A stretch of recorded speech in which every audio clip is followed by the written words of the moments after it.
నమస్తే, నేను మీ జాహ్నవి. మనతో ఉన్నారు ప్రముఖ జ్యోతిష వాస్తు పండితురాలు, ప్రముఖ ఆధ్యాత్మికవేత్త మన తనుష్క గారు. మాట్లాడేద్దాం. నమస్తే అమ్మా. నమస్తే అమ్మ, భీష్మ ఏకాదశి వస్తుంది కదా, అయితే భీష్మ ఏకాదశి రోజు ఎలాంటి సమస్యలు ఉన్నవారు ఆ రోజు ఎలాంటి రెమెడీస్ చేస్తే చాలా బాగుంటుంది అంటారు?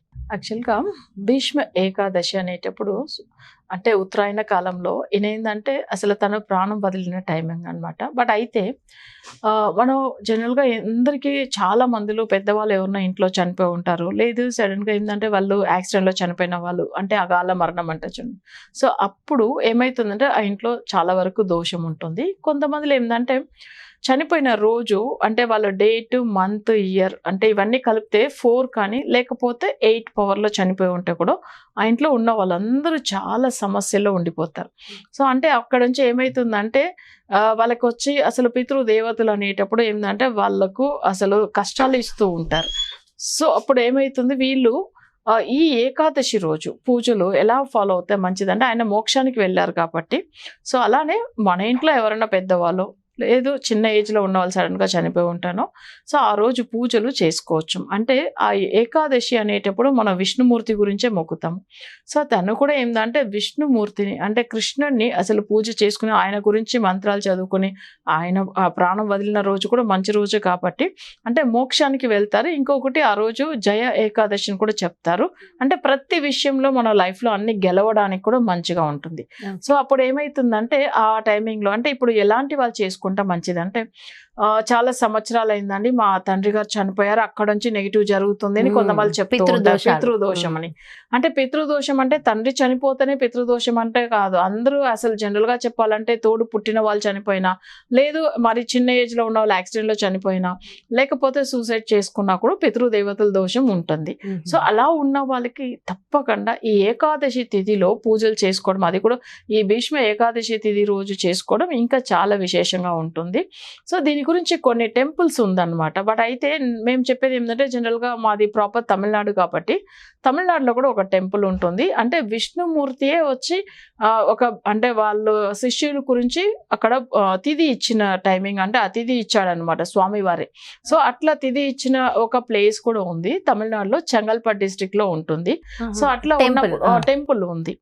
అంటే ఆయన స్వామివారి పాదాలు ఉంటుంది. బట్ ఆయననే ఏంటంటే ఆయన డివోటీగా అంటే తన దగ్గర ఉన్న అసలు భక్తురాలకు వాళ్ళకి పిల్లలు లేదనమాట. సో వాళ్ళకి ఏమైందంటే ఆయన గురించి చాలా వరకు అసలు కొన్ని పూజలు అన్నీ చేస్తూ ఉంటారు. అసలు విష్ణుమూర్తి అంటే చాలా ఇష్టము. సరే నాకు పిల్లలు లేదు కదా, నాకెవరు తిథి ఇస్తారు, మేము చనిపోతాను నేను కానీ మా భార్య కానీ చాలా బాధపడుతూ ఉంటాడు. అప్పుడు విష్ణుమూర్తి ఏం చేస్తాడు, నేనే ఇస్తాను మీకు అని చెప్పి మాట ఇచ్చాడు కాబట్టి సో తను తిథి ఇచ్చిన స్థలం కూడా ఉంది. అంటే మనం ఎప్పుడైనా ఏకాదశి తిథిలో ఎవరైనా చనిపోయిన వాళ్ళ గురించి పూజలు చేయడం చాలా మంచిది ఇంకా. సో అప్పుడు అవి కాకుండా ఏంటంటే ఇట్లా విష్ణుమూర్తి ఇచ్చిన స్థలం కూడా ఉంది, అలాంటి స్థలానికి వెళ్ళి కూడా పూజలు చేసుకోవచ్చు.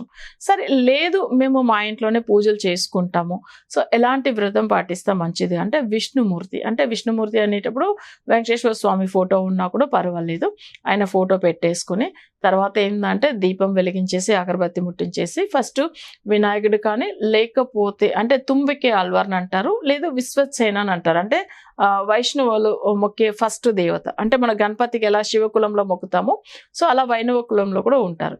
సో ఆయనకు మొక్కేసి తర్వాత ఏంటంటే విష్ణుమూర్తికి ఆయనకు గాయత్రి మంత్రం చదువుకుని, లేదు విష్ణు సహస్రనామం చదువుకుంటూ తులసి ఆకులతో ఆయనకు అర్చన చేస్తే అంటే మన పూర్వ జన్మంలో లేదు ఈ జన్మంలో చేసిన పాపం తొలగిపోతుంది, దాంతోపాటు పితృదోషం కూడా పోతుంది.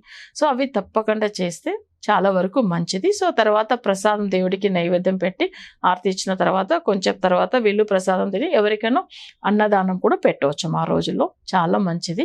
సో అదేంటంటే ఆ భీష్మ ఏకాదశి తిథి రోజు చేసుకోవడం ఇంకా మంచిగా ఉంటుంది. అయితే విష్ణు సహస్రనామాన్ని ఆయనే కదా చెప్పారు, ఆయనే చెప్పారు. సో ఖచ్చితంగా ఆ రోజు ఖచ్చితంగా ఒక్కసారి చదివినా ఎక్కువ ఫలితం ఉంటుంది. చాలా అంటే చాలా ఫలితం ఉంటుంది. ఎందుకంటే ఇప్పుడు మనకి ఎంత అంటే అంత గొప్ప విష్ణు సహస్రనామం. అంటే మన విష్ణుమూర్తి గురించి ఇక్కడ 1000 నామాలతో ఆయన ఎంత గొప్పగా చెప్పుకుంటాం కదా. సో అలా ఉన్నప్పుడు ఏంటంటే ఆయననే ఇచ్చారు కాబట్టి ఆ రోజు చదువుకోవడం, ఒక్క రోజు అంటే ఆ ఒక్క రోజులో జస్ట్ అది 1/2 అవర్ ఉంటుంది చదవడము. సో అలా చదువుకోవడం వల్ల మనకు ఎన్నో ఇప్పుడు మన రోజు చేసిన ఫలితం ఉంటుందన్నమాట. సో అలా చేసుకోవచ్చు తప్పకుండా. సో ఆయన ఎందుకంటే ఆ ఏకాదశి తిథి అంటే అంత మంచి తిథి. ఆ రోజుల్లో పూజలు చేసుకోవడం విష్ణుమూర్తికి చాలా విశేషం. ఓకే. అయితే ప్రత్యేకంగా సమస్యలతో సతమతం అయిపోతూ ఉంటారు. అవును. ఎన్నెన్నో రెమెడీలు చేస్తారు కానీ అవి కొంచెం ఫలించవు. అలాంటి వాళ్ళకి ప్రత్యేకంగా ఈ రోజు చేయవలసిన విధి విధానం ఏమైనా ఉంటుందంటారా? దీపం విషయంలో కానీ, ప్రత్యేకమైన నైవేద్యం కానీ? అంటే ఇప్పుడు మనం ఏం చేస్తామంటే విష్ణుమూర్తికి మామూలుగా ఆయనకు వచ్చే చక్కెర పొంగల్ అంటారు తమిళ్లో. బట్ అంటే మనం బెల్లంతో చేసిన ప్రసాదం పెట్టి చేస్తారు. సో అది చాలా ఇంకా మంచిది. ఆ రోజు చేసుకునే ప్రసాదం దేవుడికి పెట్టేది నైవేద్యం పెట్టవచ్చు. కొంతమంది ఏంటంటే ఇప్పుడు పెద్దవాళ్ళు చనిపోయిన తిథి అసలు బాగలేదనే కదా మనం ఏకాదశి భీష్మ ఏకాదశి ముక్తున్నాం. సో అప్పుడు అంటే నువ్వులతో ప్రసాదం చేసి కూడా ఏంటంటే కాకులకు పెట్టవచ్చు. నువ్వులతో అంటే అందులో ఏంటంటే నువ్వుల ప్రసాదం అంటే నువ్వులు ప్లస్ రైస్తో మిక్స్ చేసి అది ఏం చేయాలంటే ప్రసాదం కింద చేసి అక్కడ దేవుడికి అసలు చూపించి ఇంట్లోనే కూడా దేవుడికి చూపించి తర్వాత కాకులకు పెడితే అసలు అవి కూడా చాలా వరకు ఆ రోజు మంచిదిగా ఉంటుంది. అమ్మ మరి ప్రత్యేకించి ఆ రోజు ఖచ్చితంగా ఉపవాసం ఉండాలంటారా? ఉపవాసం లేకుండా కూడా చేయవచ్చు అంటారు? అంటే చాలా వరకు ఏకాదశి తిథి రోజు ఉపవాసం ఉండడం మంచిది. అంటే మరీ ఉపవాసం అంటే కొంతమంది ఇప్పుడంతా ఏంటంటే హెల్త్ ఇష్యూస్ ఉంటుంది. అంటే ఏదైనా ఫ్రూట్స్ తీసుకోవచ్చము, లేకపోతే ఏంటంటే మిల్క్ అట్లా తీసుకోవచ్చము. మరి ఏం అసలు తీసుకోకుండా పూజ చేయడం అనేది కాదు. ఎందుకంటే ఇప్పుడు మన అసలు ఆరోగ్య పరిస్థితులు కూడా అవి చూసుకోవాలి కదా, అందుకనిమో. సో అయితే కానీ ఉపవాసం అనేది అందరూ ఎందుకంటే ఉపవాసం అని మనం అనుకుంటామంటే ఎక్కువ ఫుడ్ తినేస్తే నిద్ర వస్తుంది, ప్లస్ ఏంటంటే ఆ దేవుడి మీద భక్తి తగ్గిపోతుంది. అందుకే ఉపవాసం ఉండాలని చెప్తారు. అవి కాకుండా ఆ కాలంలో ఉపవాసం ఉండడానికి ఏకాదశి తిథి ఉండడానికి రీజన్ ఏంటంటే ఆ టైమింగ్లో ఏమవుతుందంటే మనం చూడండి ఇక్కడ 11వ తిథి వస్తుంది. 11వ తిథి అనేటప్పుడు ఏంటంటే ఆ మధ్యమ కాలంలో వస్తుంది. సో మనకు ఆరోగ్య విషయంలో కూడా ఏంటంటే చాలా వరకు ఎప్పుడైనా ఉపవాసం ఉండేటప్పుడు బాడీ కూడా చాలా మన కంట్రోల్కి వస్తుంది. అంటే డైజెషన్ అవుతుంది. సో మనకేంటంటే ఫుడ్ తినకుండా ఉండి నెక్స్ట్ డే తిన్నారనుకోండి అసలు చాలా బాగుంటుంది హెల్త్ వైజ్ కూడా. అందుకే ఆ కాలంలో ఏకాదశి రోజు ఉపవాసం ఉండమని చెప్పారు. కానీ మనం అది సైన్స్ ప్రకారం కూడా తీసుకుంటే అది కరెక్టే. మనం ఎందుకంటే ఆ తిథి కూడా 11వ తిథి వస్తుంది కదా, సో మధ్యలో వస్తుంది. ఆ టైమింగ్ మన హెల్త్ వైజ్ కూడా మనం మంచి ఒక పరిహారం కాబట్టి మనం అలా కూడా చేసుకోవచ్చు. నిజంగా అంటే చాలా చాలా డీటెయిల్ గా ఎక్స్ప్లెయిన్ చేశారమ్మా.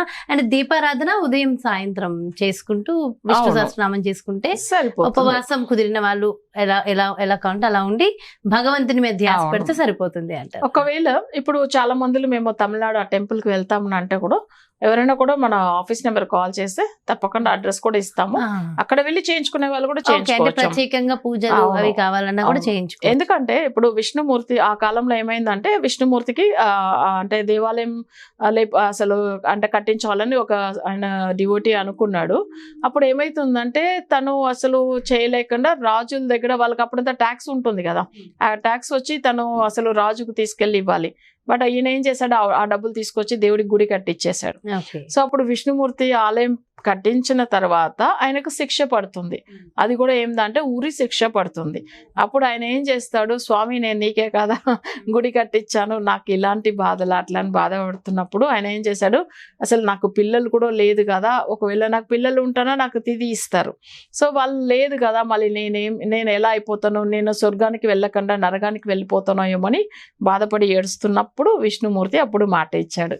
సో అప్పుడు ఏమైందంటే నా గురించే కదా నువ్వు ఇవన్నీ చేశావు, నేనే నీకు అంటే కొడుకుగా ఉండి నేనే చేస్తాను, నీకు తిథిలు అవి తప్పకుండా చేస్తా అని చెప్పి ఆయన మాట ఇచ్చాడు. కాబట్టి ఆ టెంపుల్ కి వెళ్ళి చేయడం చాలా వరకు మంచిది. చాలా చాలా చాలా చక్కగా వివరించారమ్మా. Thank you so much. నమస్తే. నమస్తే. సో చూసారు కదండి, మరి భీష్మ ఏకాదశి రోజు సమస్యలతో సతమతం అవుతున్న వాళ్ళకి అద్భుతమైన రెమెడీస్ అందించారు. అదే విధంగా తమిళనాడులో ఉన్నటువంటి ఒక దేవాలయము, ఆ దేవాలయానికి సంబంధించి విశిష్టత కూడా చాలా చక్కగా వివరించి అక్కడికి వెళ్ళిన వారికి ఎలాంటి పరిహారాలు ఉంటాయనేది కూడా డీటెయిల్ గా ఎక్స్ప్లెయిన్ చేశారు కదా. మరి చాలా మంది అడుగుతూ ఉన్నారు తనుష్క గారి అపాయింట్మెంట్ కావాలని. మీ యొక్క జాతకానికి సంబంధించి కానీ లేదంటే ఇంటి వ్యాపార వాస్తుకి సంబంధించి కానీ మరి తనుష్క గారి అపాయింట్మెంట్ కావాలి, డీటెయిల్స్ కావాలి అంటే వెంటనే క్రింద డిస్ప్లే అవుతున్నటువంటి నెంబర్స్ కి కాల్ చేయండి. నమస్తే.